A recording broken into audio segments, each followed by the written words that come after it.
सा पदा सा पदा सा पदा सा पदा सा गसदा गसदा गसदा गसदा गसदा रे ग म रे ग म रे ग म रे ग म रे ग म पद म प ग म रे ग रे सा।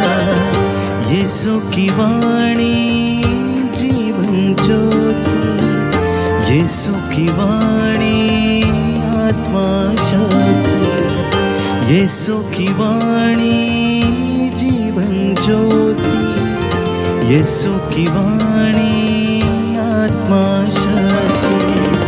जो इस वाणी पे है चलता अनंत जीवन मुक्ति पाता।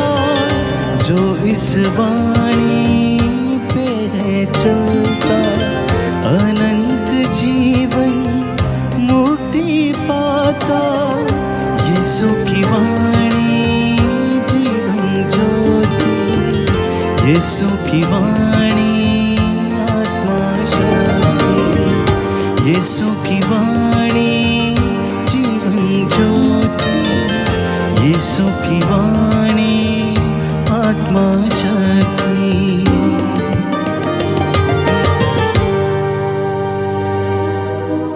अपने आप को प्रभु की हजूरी में समर्पित करें। पवित्र आत्मा हमसे बातें करे। परमेश्वर के हृदय के रहस्यों को पवित्र आत्मा जानता है, इसलिए अब वो रहस्य वो हम पर प्रकट करे। प्रभु यीशु हमारे बीच में यहाँ पर मौजूद है। उसकी आत्मा हम पर अधिकार ले चुकी है। आपका घर और ये संगति उसके सानिध्य से भरी हुई है। प्रभु यीशु इस वक्त हमारे बीच में मौजूद है। प्यारे भाई, प्यारी बहन, प्रभु का कलाम सुनने के लिए मैं और आप यहाँ पर हाजिर हुए हैं। वो हमसे बातें करे। अपने हृदय, मन और आत्मा को प्रभु के हाथों में समर्पित करें। जो वचन हम सुनने जा रहे हैं उसके द्वारा हमारे घर में शांति आए, चंगाई आए, बरकत आए। वो जीवन हम प्राप्त करें जो जीवन देने के लिए प्रभु हमारे बीच में आए।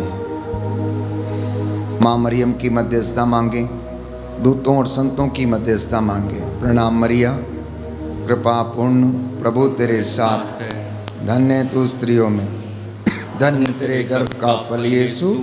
हे संत मरिया, परमेश्वर की माँ, प्रार्थना कर हम पापियों के लिए, अब और हमारे मरने के समय आमीन। पिता और पुत्र और पवित्र आत्मा की बड़ाई होवे, अब है और अनंत काल तक सदा रहेगी। आमीन। प्रियजनों, जिन देशों की हम बात करते हैं कि वो बहुत ज़्यादा तरक्की कर चुके हैं और उस जगह में वहाँ के लोग हमसे ज़्यादा अच्छे हैं, हम सोचते हैं कि उनकी ज़िंदगी में बड़ी खुशी है। हम सोचते हैं कि उनके पास गाड़ी, मोटर, बंगला, पैसा है। या जब आप अपने जीवन को दूसरों के साथ तुलना करके देखते हैं तो हमें लगता है कि वो लोग हमसे ज़्यादा अच्छे हैं। कोई अच्छा फैशन करके आता है, फैशनेबल कपड़े पहनता है, तो हमें लगता है कि उनका जीवन बड़ा अच्छा है। लेकिन यदि आप वास्तविकता में देखें तो ऐसा नहीं है। ऐसा नहीं है। जिन लोगों की बात आप मन में सोचते हैं कि उनके पास उनकी ज़िंदगी में सब कुछ है, वास्तव में ऐसा नहीं है। कई लोगों के बड़े बड़े बंगले हैं, बड़ी बड़ी गाड़ियां हैं, बड़ा धन है उनके पास, बड़ी संपत्ति है उनके पास, लेकिन मन की शांति नहीं है। जिंदगी में अमन और चैन नहीं, बेचैनी में रहते हैं, चिंता में रहते हैं, घर में कोई ना कोई समस्या उनके आई रहती है। इतना ही नहीं, अगर आप अपने आसपास में देखते हैं तो आपको बहुत सारी बुराई नजर आएगी। हमें बहुत सी ऐसी बातें देखने को मिलती हैं, जैसे चोरी है, हत्या है, शोषण है, धोखा है, झूठ है, फरेब है, लड़ाई है, झगड़े हैं, विचारों में मतभेद हैं, आपकी बात सामने वाले से मेल नहीं खाती, सामने वाले की बात आपसे मेल नहीं खाती, आपके घर का मेल पड़ोसी से नहीं खाता। और इसी तरह से जीवन में अगर आप देखते हैं तो बहुत सारे रोग भी हैं, बीमारी भी है, अपंगता भी है, लोग कर्जे में डूबे हुए हैं, कुछ शारीरिक रोगों से पीड़ित हैं, लाइलाज बीमारियों से पीड़ित हैं, लेकिन फिर भी इंसान क्या कर रहा है? जिंदगी की दौड़ में दौड़ता चला जा रहा है। आप लोगों में से कई लोग जॉब पर जाने वाले हैं, काम करने वाले लोग हैं, रात को 11 बजे मैं समझता हूँ सोते हैं, सुबह 4:30 बजे अलार्म बज जाता है और उठना है, घर में मम्मी को खाना बनाना है, पति को खाना देना है, बच्चों को तैयार करना है, स्कूल भेजना है, उसके बाद आपने अपनी ड्यूटी ज्वाइन करनी है। और पूरा दिन भर, पूरे महीने, पूरे हफ्ते, पूरे साल लगभग ऐसा ही रूटीन रहता है जब तक कि आप अपने काम से रिटायर नहीं हो जाते हैं। 58 साल तक की उम्र में लगभग आप ऐसा ही करते रहते हैं। कई इंसान तो इतना काम करते हैं, पैसे के पीछे इतना दौड़े रहते हैं, खोए रहते हैं, घर की चिंताओं में डूबे रहते हैं, बच्चों की चिंताओं में डूबे रहते हैं कि अपना सुख चैन सब कुछ त्याग देते हैं, बच्चों के लिए अपनी ज़िंदगी समर्पित कर देते हैं, परिवार के लिए अपनी ज़िंदगी को समर्पित कर देते हैं। और इसी प्रक्रिया में बहुत से लोग इस दुनिया से चले जाते हैं। कुछ हृदयघात से चले जाते हैं, तो कुछ दुर्घटना से, तो कुछ बीमारी की वजह से, और कुछ अनेक ऐसी बातों की वजह से जिसका कोई किसी को पता नहीं। तो अपनी ज़िंदगी में हम क्या महसूस करते हैं कि इंसान इतनी मेहनत करता है, लेकिन फिर भी उसके मन में शांति नहीं रहती, वो चिंता में रहता है। जिसको मर्जी पूछो, हाँ जी आप कैसे हैं? फादर जी रहे हैं, कट रही है। पंजाबी में कहेंगे औखी सौखी निकली जान ली है फादर जी, की करिए, दिन कट रहे हैं। पाकमान कलीसिया के प्यारे भाइयों और बहनों, प्रभु का वचन ये कहता है कि जिसने यीशु मसीह को जान लिया है, अब वो दिन काटता नहीं परंतु जिंदगी को जीता है, और उसे जिंदगी जीनी चाहिए, क्योंकि यीशु मसीह ने अपने शागिर्दों को, अपने लोगों को, इस दुनिया को जिंदगी को जीना सिखाया, दिन काटने नहीं सिखाए। वो माता मरियम के साथ, अपने पिता यूसुफ के साथ अपने घर में रहा, मेहनत करता था, उसका पिता बढ़ई था। माता मरियम यूसुफ की सहायता किया करती थी, अपने पति का हाथ बटाया करती थी काम में, मंदिर जाया करते थे, और यूसुफ बढ़ईगिरी का काम करता था।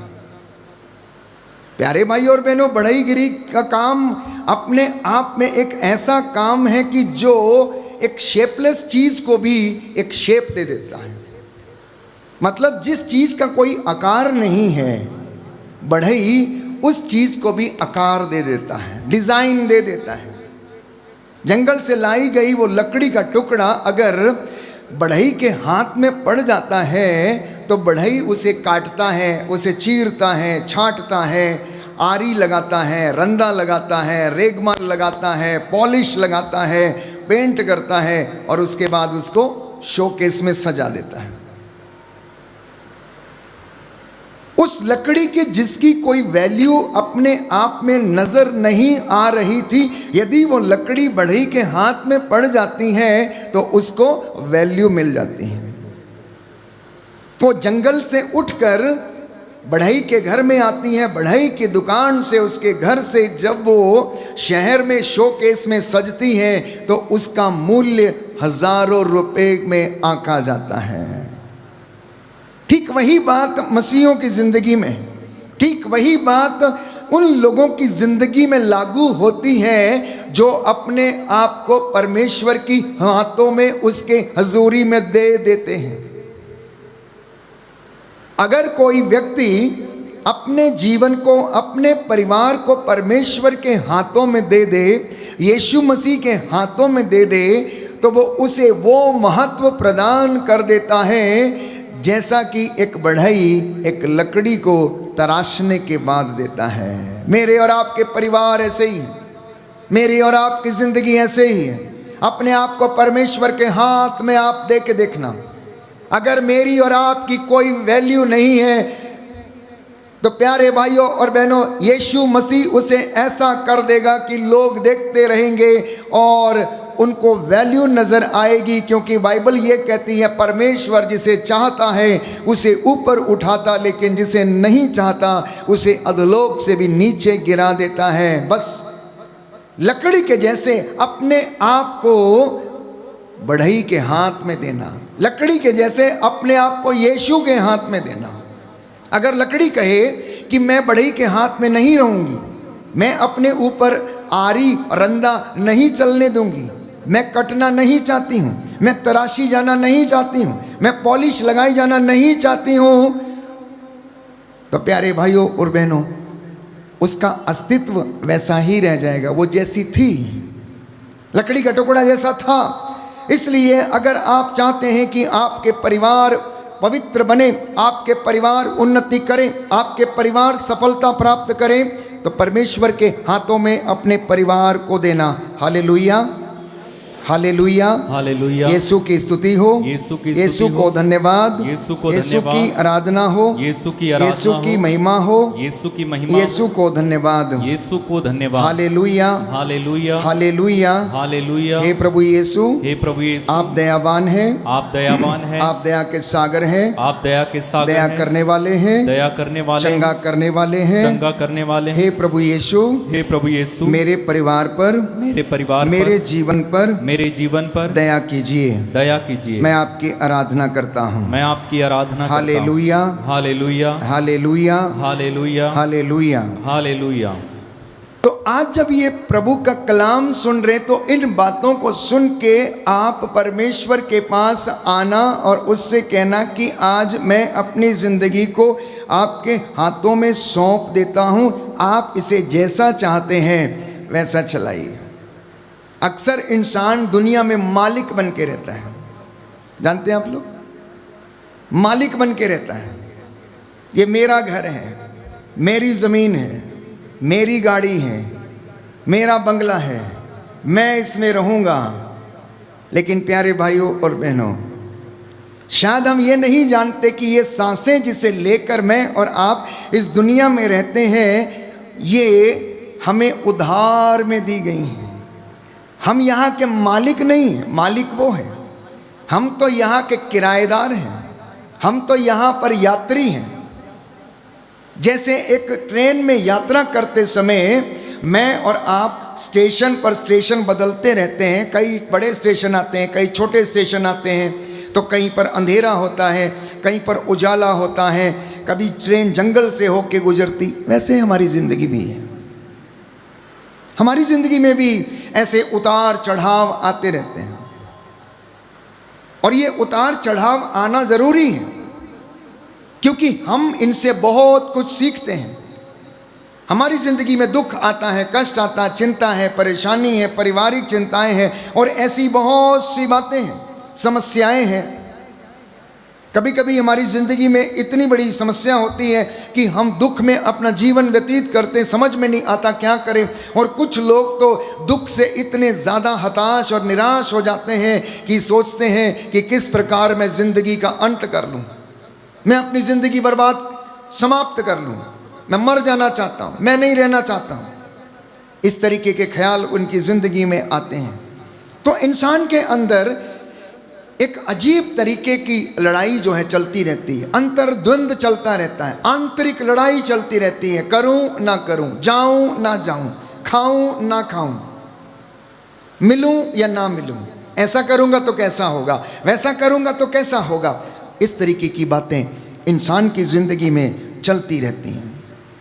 अनेक लोग बिस्तर पर पड़े हुए हैं अनेक लोग अस्पतालों में हैं, आईसीयू में हैं। कई लोगों की ज़िंदगी में इतना बड़ा दुख है कि उनको समझ में नहीं आता कि आखिर उनकी ज़िंदगी में इतना दुख क्यों, इतना कष्ट क्यों, क्यों वो रेंगते हुए ज़िंदगी जी रहे हैं, क्यों कुछ लोग दिन काटते हैं इस दुनिया में परंतु अपनी ज़िंदगी को जी नहीं पाते हैं। ये मेरे और आपके लिए एक रहस्यात्मक बात है, ये एक रहस्य है। आप समझना चाहेंगे तो शायद आपको समझ में ना आए, लेकिन अगर आप विश्वास के साथ इसे एक्सेप्ट करेंगे तो परमेश्वर ज़रूर हमारी ज़िंदगियों में प्यारे भाइयों और बहनों वो काम करेगा जो योजनाएं उसने हमारी ज़िंदगी में बनाई हैं। अय्यूब की कहानी अच्छी तरह से जानते हैं हम। अय्यूब के पहले ग्रंथ में हम पढ़ते हैं कि अय्यूब का आचरण कैसा था, वो कितना धर्मी था, कैसे काम करता था, परमेश्वर को हमेशा खुश करने की कोशिश करता था। उसके पास सब कुछ था, हर चीज़ थी, उसके चौपाए थे, बैल थे, गधियाँ थीं, ऊँट थे, बकरियाँ थीं, भेड़ें थीं, जमीन जायदाद थी, उसके पुत्र पुत्रियाँ थे। लेकिन एक दिन क्या हुआ कि शैतान ने जब स्वर्ग राज्य में सभा चल रही थी तो वहाँ जाकर वो स्वर्ग दूतों के बीच में बैठ गया और परमेश्वर ने उससे पूछा, हाँ भाई तू सुना, तू कहाँ से आया है? तो कहने लगा कि मैं पृथ्वी का चक्कर लगाने के लिए गया था। परमेश्वर ने उससे पूछा, अच्छा तो पृथ्वी का चक्कर लगा के आया है, क्या तुझे मेरा दास अय्यूब नहीं मिला? क्या तेरी दृष्टि मेरे दास अय्यूब पर नहीं पड़ी? तो शैतान उसको कहने लगता है, क्योंकि तेरा हाथ उसके ऊपर है तो मैं दृष्टि कैसे लगा सकता हूँ? तू अपना हाथ उठा और तब देख कि मैं उसका क्या हाल करता हूँ। परमेश्वर ने भी कहा ठीक है, तो उसकी जान छोड़कर बाकी उसके साथ जो कुछ करना है तो कर सकता है। और बाइबल कहती है कि दुख की भट्टी में अय्यूब के विश्वास की परख हुई। दुख की भट्टी में अय्यूब के विश्वास की परख हुई। शैतान ने उसे इतने बड़े दुख दिए, बाइबल कहती है हर प्रकार की परीक्षा उसकी ज़िंदगी में भेजी कि किसी न किसी तरीके से अय्यूब ईश्वर के विरुद्ध बातें करे, ईश्वर के विरुद्ध बोले। लेकिन अय्यूब ने प्यारे भाइयों और बहनों एक शब्द भी परमेश्वर के विरुद्ध नहीं बोला, बल्कि वो यही कहता रहता था, ईश्वर ने दिया, ईश्वर ने ले लिया, ईश्वर की महिमा हो, उसको धन्यवाद। उसकी पत्नी आकर बोलती है, अब तो बस करो, इतनी प्रार्थना करते हो, इतनी बंदगी करते हो, इतनी इबादत करते हो, लेकिन फिर भी वो परमेश्वर तुम्हें अच्छा नहीं कर रहा, दुख ही दुख दे रहा है, इसलिए अब तो बस करो। और वो उससे कहता था, तू क्या मूर्ख स्त्रियों की तरह बात करती है। उसका ईमान नहीं डोला, उसका ईमान नहीं डोला। और बाइबल कहती है कि परमेश्वर ने जब अय्यूब परीक्षा में खरा पाया गया तो सब चीज़ें उसको दुगनी मात्रा में क्या किया? वापस किया। अय्यूब के पुत्र पुत्रियां थे, अय्यूब उनके लिए बलिदान चढ़ाया करता था, अय्यूब अपने बेटे और बेटियों के लिए प्रार्थना करता था, यज्ञ किया करता था, उनका शुद्धिकरण किया करता था। उसे इतना डर लगता था, परमेश्वर का भय इतना ज़्यादा था कि उसके नौजवान बेटे और बेटियां कहीं रात को विवाह भोज में या दावतों में कोई गलत काम ना कर बैठें, कोई व्यभिचार ना कर बैठें। इसलिए सुबह उठकर भोर में उनके लिए प्रार्थना करता और उनको प्रभु की वेदी पर समर्पित करता था। ऐसा उसका जीवन बीतता था, लेकिन कष्ट उसके ज़िंदगी में फिर भी था। अब आप पूछेंगे कि इतना धर्मी व्यक्ति होने के बावजूद, इतने अच्छे काम करने के बावजूद अय्यूब की ज़िंदगी में दुख क्यों था? दुख क्यों आया? कुछ दुख हमारी ज़िंदगी में परमेश्वर की ओर से आते हैं, लेकिन हर दुख परमेश्वर की ओर से नहीं आता है। कुछ दुख परमेश्वर हमारी ज़िंदगी में भेजता है ताकि हमारी ज़िंदगी में हमारे विश्वास की परख हो जाए कि हम विश्वास में कितने पक्के हैं और कितने कच्चे हैं। हम विश्वास में कितने पक्के और कितने कच्चे हैं। इसलिए अय्यूब की जिंदगी में उसने वो दुख आने दिया। 3 यहूदी बालकों के विषय में पढ़ते हैं हम लोग, शद्रक, मेशक और अबेदनगो। परमेश्वर ने उन्हें आग की भट्टी में क्या किया? जाने दिया, जाने दिया। राजा ने जब कहा कि आज से मेरे हाथों के द्वारा बनाई गई मूरत के सामने सब लोग सिजदा करेंगे, तो ये 3 बालक शद्रक, मेशक और अबेदनगो परमेश्वर के नाम पर खड़े हो गए। उन्होंने परमेश्वर के नाम का स्टैंड लिया, अपनी जिंदगी में अनुभव किया और कि परमेश्वर उनके लिए चिन्ह चमत्कार करता है, क्योंकि दानियल के साथ रह रहकर ये भी तीनों क्या हो गए थे, बड़े धर्मी हो गए थे, परमेश्वर को जानने लगे थे। इब्राहिम, इसहाक और याकूब के परमेश्वर को ये पहचान गए थे कि वो बड़ा है, वो सर्वशक्तिमान है, वो चमत्कार दिखाता। इसलिए इन्होंने राजा को चैलेंज कर दिया और कहने लगा, ओ राजा हमारी बात सुन, अगर ये सर किसी के सामने झुकेगा तो वो सिर्फ और सिर्फ इब्राहिम, इसहाक और याकूब के परमेश्वर के सामने झुकेगा, जो जिंदा परमेश्वर है। तेरी मूरत के आगे कभी भी ये सिर नहीं झुकेगा। राजा को गुस्सा आया, राजा को गुस्सा आया कि किसी ने उसके राज्य में राजा को चैलेंज किया, इसलिए उसने भट्टी को 7 गुना ताप पर तपाने का आदेश दिया और इन तीनों बालकों को उठाकर प्यारे भाई और बहनों भट्टी में डाल दिया, भट्टी में डाल दिया। और बाइबल हमें बताती है कि परमेश्वर का स्वर्गदूत उनकी रक्षा के लिए वहां पर आया, क्योंकि भजन संहिता 91 में हम पढ़ते हैं पद संख्या 10 और उससे आगे कि वो अपने दूतों को आदेश देगा कि वो तुम्हें अपने हाथों पर उठा लें, ताकि तब जब तुम गिरो तो तुम्हारे पैरों को पत्थर से चोट ना लगे। इतना ही नहीं, बाइबल कहती है कि परमेश्वर अपने भक्तों के घर में डेरा डालता है। वो अपने स्वर्गदूतों को तैनात किए हुए कि जाओ और इनकी रक्षा करो। राजा देखकर हैरान हो गया कि मैंने तो 3 व्यक्ति आग की भट्टी में डाले थे, ये चौथा इनके साथ कौन टहल रहा है। और राजा ने उनको बाहर निकाला और देखा कि उनके शरीर पर एक छोटी खरोंच तक नहीं आई है। और राजा ने कहा कि अब मैं जान गया हूं कि जिस परमेश्वर की तुम इबादत करते हो वो सच्चा है, वो सर्वशक्तिमान है। इब्राहिम, इसहाक और याकूब का परमेश्वर सदा सदा के लिए बना रहता है। उसने दानियल से भी कहा, दानियल अब मैं जान गया हूं कि जिस प्रभु की तू आराधना करता है वो सच्चा है और तेरे साथ उसका आत्मा जो है वो बरकरार रहता है, बना रहता है। Hallelujah, hallelujah, hallelujah, hallelujah. हे प्रभु यीशु, हे प्रभु यीशु, मेरी जिंदगी में भी दुख और विपत्ति के समय साथ रहने की कृपा कीजिए, कृपा कीजिए। जैसे आप अपने नबियों के साथ रहे, हमारे साथ भी रहने की कृपा कीजिए। Hallelujah, hallelujah, hallelujah, hallelujah. तो हम देखते हैं कि परमेश्वर के शागिर्दों, उसके भक्तों, उसके नबियों की जिंदगी में भी दुख जो था वो बराबर उनके साथ साथ चलता था। सुख का भी अनुभव करते थे।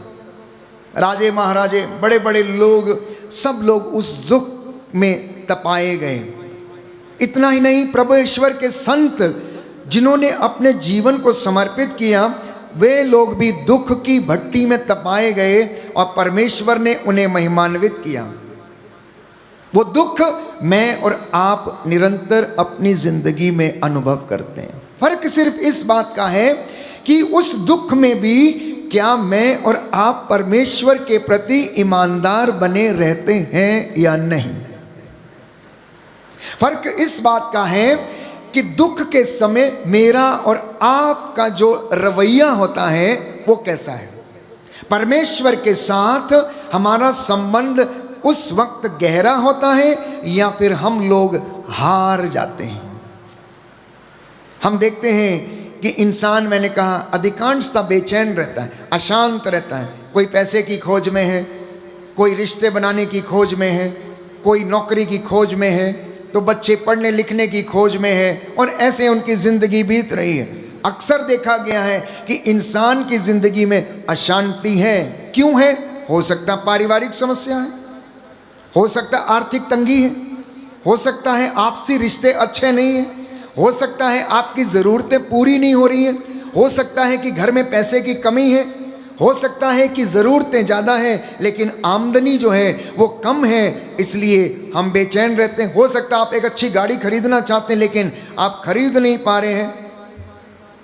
तो इंसान ऐसी परिस्थिति में अपना जीवन बिता रहा है। इतना ही नहीं, इंसान दो तरीके का जीवन जी रहा है। कैसे? एक तरफ अच्छा काम कर रहा है, दूसरी तरफ बुरा काम कर रहा है। एक तरफ पाप कर रहा है, दूसरी तरफ पुण्य का काम करता है। एक तरफ वो झूठ बोल लेता है, दूसरी तरफ सच बोलने की कोशिश करता है या नहीं है? है या नहीं है? वो दोनों रास्तों पर चलता है, वो दोनों रास्तों पर चलता है। इधर प्रेम भी करता है और इधर बुराई भी करता है, घृणा भी करता है। इधर अंधेरे में भी रहने की कोशिश करता है और उधर उजाले में भी रहने की कोशिश करता है। ऐसा क्यों है? ऐसा इसलिए है क्योंकि इंसान की जिंदगी में स्टेबिलिटी नहीं है, स्थिरता नहीं है। वो डोलता रहता है, ईमान में बना नहीं रहता है, विश्वास में दृढ़ नहीं रहता है। परमेश्वर को अपनी जिंदगी में विश्वास तो करता है, जानता तो है, लेकिन उसके साथ चलना नहीं चाहता, उसके साथ रहना नहीं चाहता। इंसान का अधर्म उसके ऊपर हावी हो जाता है। उसकी ज़िंदगी में जो बुराइयां हैं, बाइबल कहती है, वो उसके ऊपर हावी हो जाती हैं। जैसा कि यशायाह नबी के ग्रंथ अध्याय 59 में लिखा हुआ है, पद संख्या 1 से लेकर 8 तक आप लोग पढ़ सकते हैं। Book of Isaiah chapter 59 verse 1 onward. सुंदर वचन है। इंसान की जिंदगी में उसके अशांति का और बेचैनी का कारण क्या है? प्यारे भाइयों और बहनों, पवित्र बाइबल हमें समझाने का प्रयास करती है कि परमेश्वर ये कहता है, प्रभु का हाथ बचाने में समर्थ है, उसका कान बहरा नहीं है, वो सुन सकता है। परमेश्वर का कान बहरा नहीं है, वो सुन सकता है।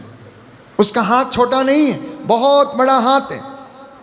लेकिन यशायाह नबी ये कहता है, तुम्हारे अधर्म ने तुमको ईश्वर से दूर किया हुआ है। तुम्हारे अधर्म ने तुमको ईश्वर से दूर किया है। तुम्हारे पापों के कारण तुम ईश्वर से दूर हो गए हो।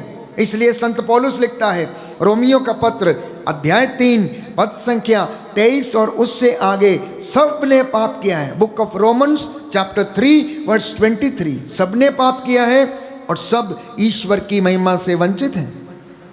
और बाइबल इस मचे में हमें बता रही है, लिखा है, तुम्हारे हाथ रक्त से रंगे हुए, तुम्हारी उंगलियां कुकर्म से दूषित हैं, तुम्हारे होंठ कहता झूठ बोलते हैं, तुम्हारी जीभ बुराई की बातें करती है, और एक भी व्यक्ति कहता है सच्चा अभियोग नहीं लगाता है। परमेश्वर यशायाह नबी के द्वारा इजराइलियों को ये बात बताने की कोशिश करता है। कहता है, मैं जितना तुम लोगों को अपने पास बुलाता था, तुम उतना ही दूर मुझसे होते गए। ओ इफ्राइम, ओ यूदा, ओ इज़राइल, मैं तुमको बार बार अपने पास बुलाने का प्रयास किया, लेकिन तुम मेरे पास आना नहीं चाहते हो। तुम मेरे पास आना नहीं चाहते।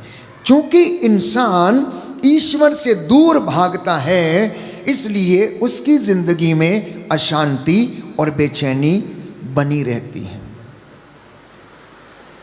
आज जब आप ये वचन सुन रहे हैं तो प्रियजनों, आज प्रभु से ये वादा करना कि प्रभु मेरी जिंदगी में, मेरे परिवार में तेरा आशीर्वाद ठहरे, तेरा वचन मेरा मार्गदर्शन करे। मैंने आपके लिए कल भी वचन पढ़ा था और आज फिर से पढ़ना चाहता हूँ। भजन संहिता 107 पद संख्या 17 और उससे आगे, कि कुछ लोग अपने कुकर्मों के कारण बीमार पड़ गए थे, अपने पापों के कारण कष्ट झेल रहे थे। ईश्वर की वाणी ने कब्रों में से उनका उद्धार किया है। जबूर नंबर 107 पद संख्या 17 और उससे आगे।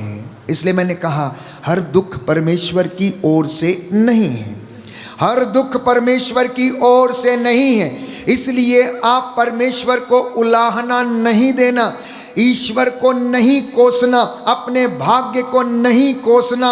हाय मेरा तो भाग्य ही खराब है, मेरी तो किस्मत ही खराब है, मेरे तो परिवार ही खराब है, जिस जगह में घर बनाया है उस जगह में दोष लगा हुआ है, यहाँ तो ऐसा है, ये घर मेरे लिए सूटेबल नहीं है, ऐसा नहीं है, वैसा नहीं है। अनेक तरीके की बातें हमारे मन में होती हैं प्यारे भाइयों और बहनों। लेकिन मैं आपको बता देना चाहता हूँ, कि विपत्ति और दुख यदि मेरी और आपकी जिंदगी में आता है तो उसका एकमात्र कारण ये है कि मैं और आप ईश्वर की आज्ञा का पालन नहीं करते, धर्म शास्त्र के वचनों को पढ़ते नहीं और इन पर चलते नहीं। इसलिए विपत्ति हमारे घर में आ जाती है, बच्चे बिगड़ जाते हैं क्योंकि उन्हें पवित्र शास्त्र का मर्म नहीं समझाया गया, उन्हें नहीं बताया गया। दूसरा कारण, परमेश्वर का दिन पवित्र नहीं रखा जाता। बाइबल हमें बताती है कि परमेश्वर ने कहा कि सप्ताह में 7 दिन है, 6 दिन काम करने के और 7वां दिन विश्राम का। और परमेश्वर ने वो 7वां दिन क्या करने के लिए रखा? ईश्वर के साथ रहने के लिए, उसका दिन पवित्र करने के लिए, वचनों को पढ़ने सुनने के लिए, उनको बोलने के लिए, लोगों को शिक्षा देने के लिए, उसकी हुजूरी में आने के लिए, उसका धन्यवाद करने के लिए। लेकिन हम अपने कामों में इतना व्यस्त रहते हैं, इतना व्यस्त रहते हैं। और जैसा कि आप सभी जानते हैं, जो नौकरी पेशे वाले लोग हैं वो कहते हैं कि आज ही दिन मिला है छुट्टी का, आज तो पिकनिक जाना है, आज सारी शॉपिंग आज ही करनी है, आज सारे कपड़े आज ही धोने हैं, घर को ऑर्डर में भी आज ही डालना है, और तमाम ऐसी बातें हैं। और परमेश्वर को प्यारे भाइयों और बहनों, हम उसका समय नहीं दे पाते हैं। जो परमेश्वर के दिन में से चोरी करता है वो परमेश्वर के समय की चोरी करता है, वो सबसे बड़ा चोर है। प्यारे भाइयों और बहनों, जो परमेश्वर के समय में से या उसके दिन में से चोरी करता है, अपने कामों को करता है, परमेश्वर की बातों को नहीं करता, उसका दिन पवित्र नहीं रखता, वो सबसे बड़ा चोर है। और यही कारण है कि लोगों की ज़िंदगी में शांति नहीं है, लोगों की ज़िंदगी में खुशी नहीं है, लोगों की ज़िंदगी में बड़ी बेचैनी है। इसलिए प्यारे भाइयों और बहनों, अधिकांशतः इंसान का जो जीवन है दुख में और कष्ट में बीतता है। क्यों? क्योंकि वो परमेश्वर से भागा हुआ है, वचनों से भागा हुआ है, पवित्र वचन से, पवित्र शास्त्र के ज्ञान के अभाव में उसकी जिंदगी ऐसे ही बीतती रहती है। तो मैंने कहा कि इंसान के अंदर अशांति बनी रहती है। क्यों बनी रहती है? क्योंकि उसके अंदर एक लड़ाई चलती रहती है। कैसी लड़ाई है? मैंने कहा करूं या ना करूं। हर इंसान को 2 आवाजें सुनाई देती हैं जब वो कोई गलत काम करने की कोशिश करता है। उसके अंदर एक आवाज आती है, करूं या ना करूं। जब वो घृणित पाप करने की अवस्था में रहता है, उस समय उसका अपना अंतःकरण उसे बातें करता रहता, कुरेदते रहता, बेटा मत करो, बेटा मत जाओ, बेटा चोरी करना गलत है, बेटा बेटी भ्रूण हत्या करना गलत है, तुम ये पाप करने जा रहे हो, तुम ये बहुत बड़ा गलत काम करने जा रहे हो। लेकिन फिर भी इंसान उस चीज़ को नज़रअंदाज करता है और उसी काम को कर डालता है जो कि परमेश्वर को अच्छी नहीं लगती हैं। तो बाइबल हमें बताती है कि ये बात कहाँ से पैदा होती है? हमारी वासना के अंतर्गत ये पैदा होती है। यदि आप याकूब का ग्रंथ अध्याय 1 पद संख्या 15 और उससे आगे पढ़ेंगे, याकूब का ग्रंथ अध्याय 1 पद संख्या 15, तो वहाँ लिखा है, वासना के गर्भ से पाप का जन्म होता है और पाप विकसित होकर मृत्यु को जन्म देता है। Hallelujah, hallelujah. दाहिना हाथ उठाकर वचन बोलेंगे, हालेलुया, हालेलुया, हालेलुया, हालेलुया। प्रभु का वचन कहता है, प्रभु का वचन कहता है, याकूब का ग्रंथ अध्याय 1 पद संख्या 15, वासना के गर्भ से पाप का जन्म होता है, पाप विकसित होकर मृत्यु को जन्म देता है। तो प्रलोभन में पड़ा हुआ कोई भी व्यक्ति ये ना कहे कि ईश्वर मुझे प्रलोभन देता है। ईश्वर ना तो बुराई के प्रलोभन में पड़ सकता है और ना किसी को प्रलोभन देता है। Hallelujah, hallelujah, hallelujah, hallelujah. तो इंसान की जिंदगी में सबसे बड़ा अशांति का कारण है उसकी वासनाएं। जिनकी वो पूर्ति करना चाहता है, उसकी इच्छाएं, जो शरीर को वो सुख देने की कोशिश करता है, उसके अंतर्गत जब वो उसमें फंस जाता है, घिर जाता है, तो वो पाप कर देता है और उसके अंदर अपराध बोध आ जाता है। अदन वाटिका में आदम और हवा जो बहुत अच्छी जिंदगी जीते थे, रोज ये परमेश्वर से बातें करते थे, रोज आकर मिलते थे, रोज उससे बातें करते थे। लेकिन एक दिन क्या हो गया, ईश्वर की आज्ञा का उल्लंघन उन्होंने कर डाला और उस दिन शैतान ने आकर हेवा को बहका दिया। हेवा ने वो फल खाया और उसे अपने पति आदम को भी दिया और दोनों ने खाया। आदम की जिम्मेदारी ये थी कि वो हेवा को मना करता कि हेवा देखो ये गलत काम है, तुम ये गलत काम करने जा रही हो, परमेश्वर ने हमें मना किया कि ये फल हमने नहीं खाना है। इसलिए हेवा से भी ज्यादा गुनाहगार मैं समझता हूं कि आदम था, क्योंकि उसने हेवा को गलत काम करते हुए देखते हुए भी उसे मना नहीं किया। जब पति पत्नी दोनों इस बात को डिसाइड करते हैं तो दोनों पाप के भागीदार होते हैं, दोनों पाप के भागीदार होते हैं। उस दिन आदम को हेवा को झिड़कना चाहिए था, उस दिन आदम को हेवा को झिड़कना चाहिए था। शैतान तो प्रलोभन देने के लिए आया, उसने सब कुछ उसे बोला और उससे पूछा कि परमेश्वर ने तुझसे क्या कहा है। उसने कहा कि परमेश्वर ने कहा है तुम बगीचे के सारे फल खा सकते हो, लेकिन बगीचे के बीचों बीच लगा हुआ फल तुम नहीं खाओगे, क्योंकि यदि तुम खाओगे तो तुम मर जाओगे।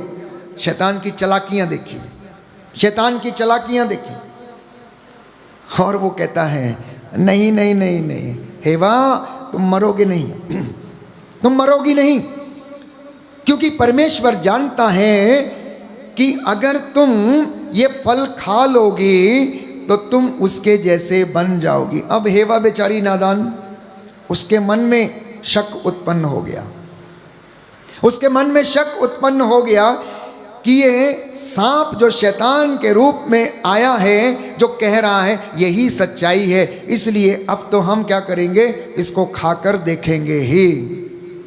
इसलिए आपके घर में कोई व्यक्ति आए और आपको ये कह दे आपके घर में ये दबा हुआ है, आपके घर में ये है, आपके घर में ऐसा हो गया, आपके घर में वैसा हो गया है, और आप वैसा ही करने लगते हैं,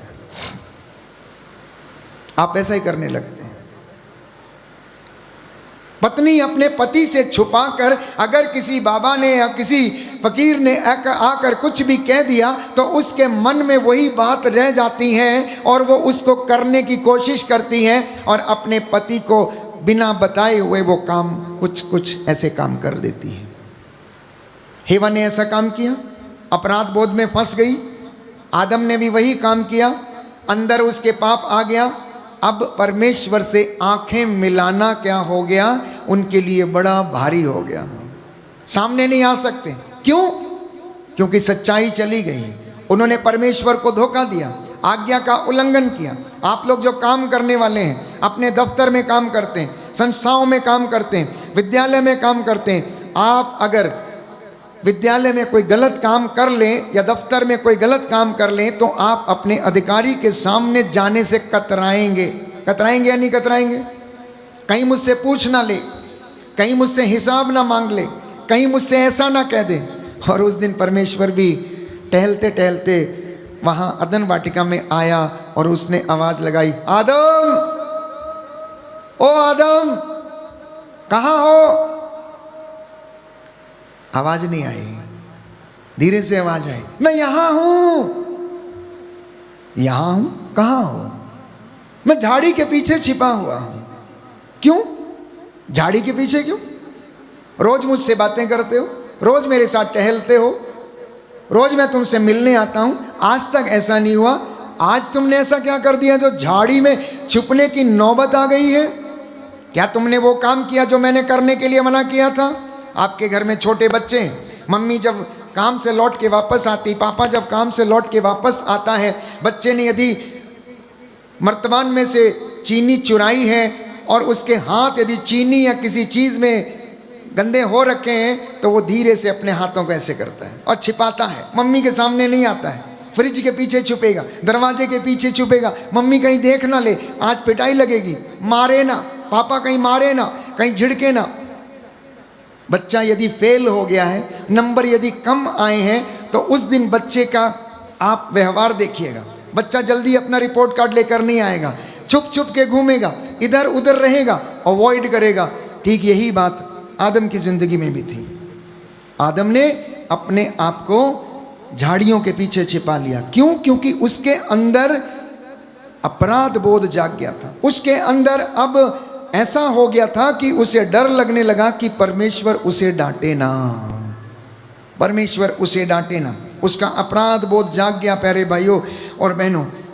तो बाइबल ये कहती है, गलातियों के पत्र अध्याय 5 पद संख्या 16 से 21 में हम पढ़ते हैं कि आत्मा और शरीर दोनों एक दूसरे के विरुद्ध इच्छा करते हैं। आत्मा और शरीर दोनों एक दूसरे के विरोधी हैं। जो शरीर चाहता है आत्मा नहीं चाहती, और जो आत्मा चाहती है वो शरीर नहीं चाहता है। तो संत पौलुस ये समझाता है कि शरीर के जो बुरे काम हैं, कुकर्म हैं, वो प्रत्यक्ष हैं, जैसे व्यभिचार, अशुद्धता, मनमुटाव, लंपटता, मूर्ति पूजा, दलबंदी, जादू टोना, बैर, फूट, ईर्ष्या, द्वेष, दलबंदी, स्वार्थपरता, क्रोध, मतवालापन, रंगरलियां और ऐसी तमाम बातें हैं जो हमारी जिंदगी में है, जिसे हम देखते हैं, जिसे हम रोज अपनी जिंदगी में अनुभव करते हैं। ये शरीर की कुकर्म है। क्या ये पूरी दुनिया में नहीं है? हर व्यक्ति किसी न किसी बुराई से प्रभावित है, किसी न किसी बुरे कर्म की वजह से वो प्रभावित हुआ है। तो बाइबल ये कहती है, रोमियो के पत्र अध्याय 8 पद संख्या 7 और उससे आगे हम पढ़ते हैं कि शरीर की वासना आत्मा के प्रतिकूल है और वो ईश्वर के अधीन नहीं होती और हो भी नहीं सकती। हालेलुया। दाहिना हाथ उठाकर अंगीकार करेंगे, हालेलुया हालेलुया। प्रभु का वचन कहता है, प्रभु का वचन कहता है, रोमियो का पत्र अध्याय 8 पद संख्या 7 शरीर की वासना आत्मा के प्रतिकूल है, आत्मा के प्रतिकूल वह है, ईश्वर के अधीन नहीं होती, वह ईश्वर के अधीन नहीं होती और हो भी नहीं सकती। Hallelujah hallelujah hallelujah hallelujah. तो आपको समझ में आया कि इंसान इतना बेचैन क्यों रहता है, इतना कष्ट में क्यों रहता है, इतना दुख में क्यों रहता है? क्योंकि आत्मा और शरीर दोनों एक दूसरे के विरुद्ध इच्छा करते हैं, पहली बात। दूसरी बात, हमारी आत्मा जो ईश्वर से आई है वो ईश्वर के अधीन नहीं रह पाती है, नहीं रह पाती है, क्योंकि शरीर के कुकर्म जो हैं वो प्रत्यक्ष हैं और इंसान के वासना के गर्भ से पाप उत्पन्न होता है और ये विकसित होकर मृत्यु को जन्म देता है। इसलिए हम लोग उस पाप में फंस जाते हैं। इतना ही नहीं, अब आपको इतना दुख, कष्ट, परेशानी, चिंता अगर दुनिया में देखने को मिलती है तो इसका मतलब ये है कि इंसान ईश्वर के अधीन नहीं है, ईश्वर से भागा हुआ है। और सारी सृष्टि हमें ऐसे दिखती है जैसे कि एक प्रसव पीड़ा में एक स्त्री कराहती है, रोती है, चिल्लाती है और हमें सारी दुनिया इस तरीके से नजर आती है। संत पौलुस सुंदर तरीके से लिखता है रोमियो के पत्र अध्याय 8 पद संख्या 22 में कि सारी सृष्टि ऐसे करा रही है जैसे कि प्रसव पीड़ा के समय एक स्त्री कराहती है, रोती है। आखिर क्यों? आखिर क्यों? क्योंकि इंसानों की प्राथमिकताएं बिगड़ी हुई हैं। इंसान जो काम पहले करना वो बाद में करते हैं, जो काम बाद में करना वो पहले करते हैं। प्राथमिकताएं नहीं, प्रायोरिटीज बिगड़ी हुई हैं, लाइन अप नहीं हुई हैं। आप अपनी प्रायोरिटीज को लाइन अप करिए, अपने रास्ते बदलिए और परमेश्वर आपको आशीष प्रदान करेगा। अब किस तरह से बिगड़ी है सुनिए ध्यान से। बाइबल हमें बताती है, नीति वचन अध्याय 11 पद संख्या 1 और उससे आगे। नीति वचन अध्याय 11 पद संख्या 1 और उससे आगे, प्रभु को खोटे तराजू से घृणा है, परंतु उसे सही बाट पसंद है। नीति वचन अध्याय 16 पद संख्या 8, अन्याय से कमाई गई संपत्ति आशीष को रोकती। नीति वचन अध्याय 15 पद संख्या 27, पाप की कमाई एकत्र करने वाला अपने घर को संकट में डालता है, किंतु घूस से घृणा करने वाला व्यक्ति जीवित रहेगा। Hallelujah, hallelujah, hallelujah, hallelujah. प्रभु का वचन कहता है, प्रभु का वचन कहता है, नीति वचन अध्याय 15 पद संख्या 27, पद संख्या 27, पाप की कमाई एकत्र करने वाला अपना घर संकट में डालता है, किंतु घूस से घृणा करने वाला जीवित रहेगा। Hallelujah, hallelujah, hallelujah, hallelujah, hallelujah, hallelujah, hallelujah, hallelujah. इतना ही नहीं, आगे लिखा है प्रवक्ता ग्रंथ अध्याय 19 पद संख्या 4, book of Sirach chapter 19 verse 4, जो पाप करता है अपने को हानि पहुंचाता है।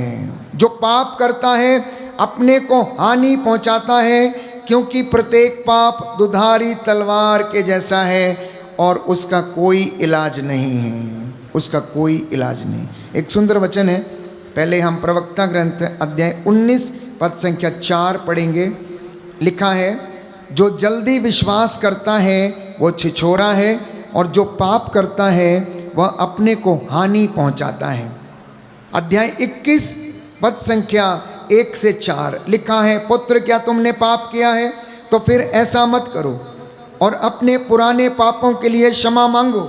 सांप के सामने की तरह उससे दूर भाग जाओ, यदि पास आओगे तो वह तुमको काटेगा। उसके दांत सिंह के दांतों के जैसे हैं, वे मनुष्य की आत्माओं का विनाश करते हैं। प्रत्येक पाप दुधारी तलवार के जैसा है, उसके घाव का इलाज नहीं होता है। बाइबल कहती है प्रत्येक पाप कैसा है? दुधारी, दो धारी तलवार के जैसा है। दुधारी तलवार दोनों तरफ से वार करती है। ये वचन, ईश्वर का वचन दुधारी तलवार के जैसा है, सशक्त है, सुनने वाले और सुनाने वाले दोनों को काटती है। ये दोनों को काटती है। इसलिए प्रियजनों, बाइबल कहती है कि इस पाप से बचने का पूरा पूरा प्रयास करें, क्योंकि बाइबल में लिखा है, याकूब का ग्रंथ अध्याय 4 पद संख्या 17, याकूब का ग्रंथ अध्याय 4 पद संख्या 17, जो मनुष्य जानता है कि उसे क्या करना है पर नहीं करता तो उसे पाप लगता है। दाहिना हाथ उठाकर इस वचन को मेरे पीछे दोहराइएगा। Hallelujah, hallelujah. प्रभु का वचन कहता है, प्रभु का वचन कहता है, जो मनुष्य जानता है, जो मनुष्य जानता है उसे क्या करना है, कि उसे क्या करना है पर नहीं करता और नहीं करता तो उसे पाप लगता है, तो उसे पाप लगता है। Hallelujah, hallelujah, hallelujah, hallelujah, hallelujah, hallelujah. तो यदि कोई व्यक्ति, बाइबल कहती ये कहता है कि मैंने पाप नहीं किया, मैं तो दूध का धुला हुआ हूं, असी तो कोई पाप करीदा ही नहीं है, हम तो कुछ करते ही नहीं है। बाइबल इसके विषय में कहती है, योहन का पहला पत्र अध्याय 1 पद संख्या 8, यदि हम ये कहते हैं कि हम निष्पाप हैं तो हम अपने आप को धोखा देते हैं और हम में सत्य नहीं है, हम में सत्य नहीं है।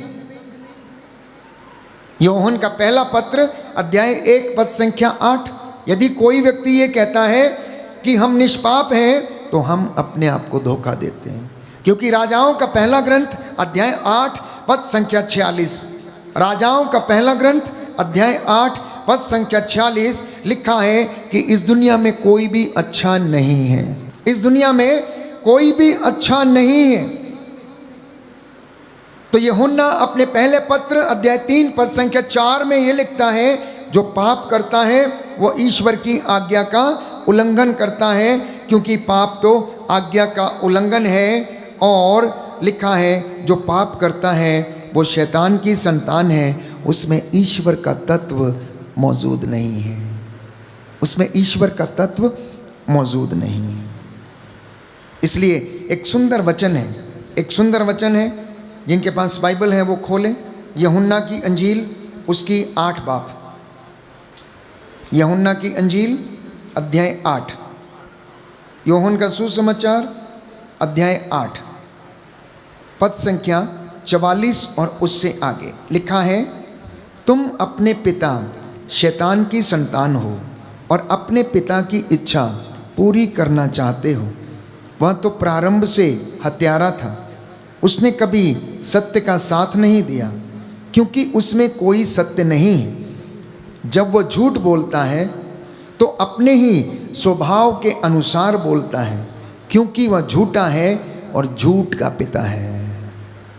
वह झूठा है और झूठ का पिता है। जान लीजिए आप लोग, पाकमान कलीसिया के प्यारे भाइयों और बहनों, यीशु ने साफ साफ यूहन्ना के सुसमाचार अध्याय 8 पद संख्या 44 में कहा कि तुम अपने पिता शैतान की संतान हो, क्योंकि तुम उसकी इच्छा पूरी करना चाहते हो।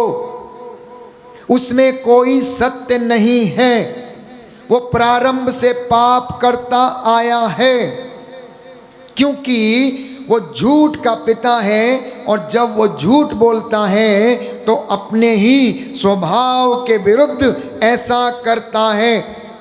तो अब जरा अपनी जिंदगी पर नजर डालें और पता लगाएं कि क्या मैं सच्चा हूं या मैं झूठा हूं, क्या मैं धोखेबाज हूं या मैं फरेबी हूं। मेरी जिंदगी कैसी है?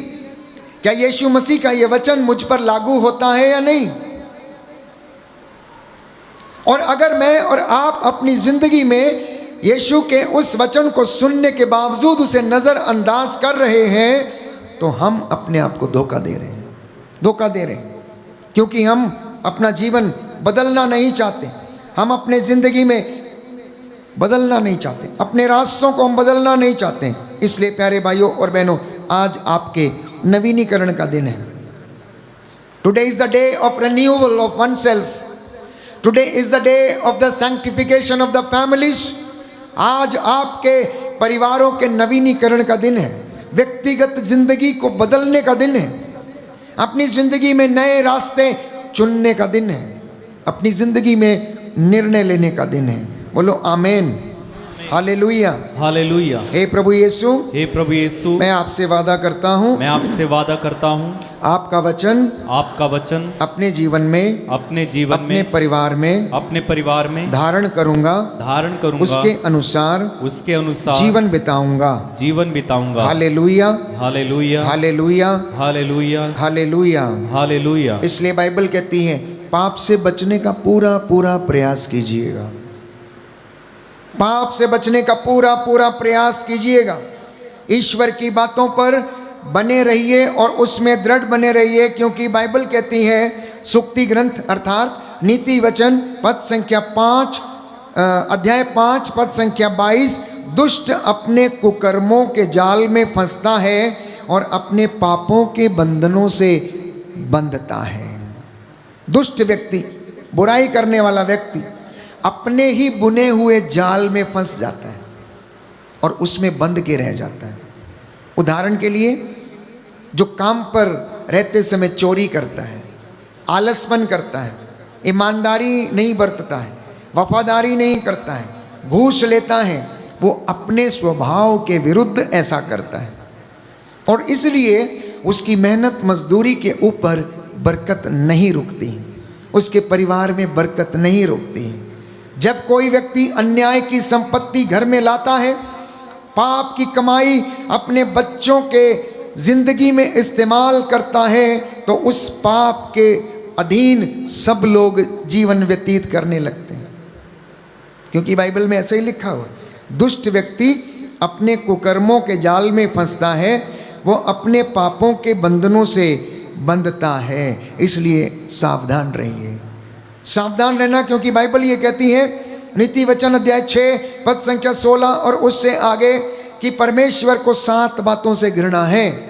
पहली बात है घमंड भरी आंखें, दूसरी बात है झूठ बोलने वाली जीभ, तीसरी बात है निर्दोष का रक्त बहाने वाले हाथ, चौथी बात है कपटपूर्ण योजना बनाने वाले हृदय, और पांचवी बात है बुराई की ओर बढ़ने वाले पैर, छठवीं बात है असत्य बोलने वाला झूठा साक्षी, और सातवीं बात है भाइयों में झगड़ा लगाने वाला व्यक्ति, परमेश्वर इनसे सख्त घृणा करता है। परमेश्वर इनसे सख्त घृणा करता है और इन पर दया नहीं की जाएगी। इसलिए बाइबल कहती है प्रायश्चित और स्वीकृति में तेरा कल्याण है। प्रायश्चित और स्वीकृति में तेरा कल्याण है।